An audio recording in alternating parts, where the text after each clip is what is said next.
পাকিস্তান এবং ভারতের খণ্ডযুদ্ধ প্রাক্কালে শোনা যাচ্ছে ভারতবর্ষ থেকে ভারতের দুর্নাম এবং পাকিস্তানের সুনাম। নিন্দার ঝড় উঠেছে সোশ্যাল মিডিয়া জুড়ে। সোশ্যাল মিডিয়ায় ভারত বিরোধী পোস্ট করার অপরাধে ইতিমধ্যে একাধিক জায়গা থেকে একাধিক ব্যক্তিকে আটক করেছে পুলিশ। সেই রকম এক নজিরকর ঘটনা ঘটল চাকদহ থানার অন্তর্গত মদনপুর পুলিশ ক্যাম্পের অধীনস্থ জঙ্গল গ্রাম নতুন রাস্তা কৌতুরপুর এলাকায়।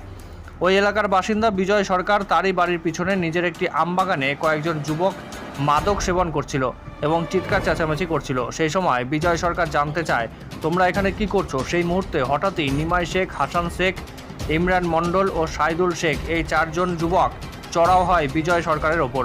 তাকে ঠেকাতে আসেন তার স্ত্রী চন্দনা সরকার। তাকেও বেধড়ক মারধর করা হয় বলে জানা যায়।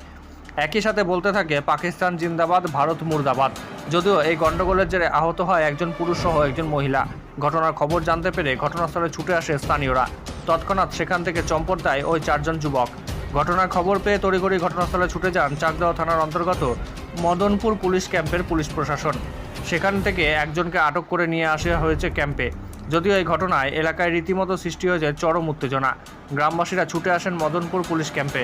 এখানে এসে লিখিত আকারে চারজনের বিরুদ্ধে অভিযোগ দায়ের করে।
ভাই দাদু যাও ভাই এইসব কথা ওটি আমাদেরকে আশা করতে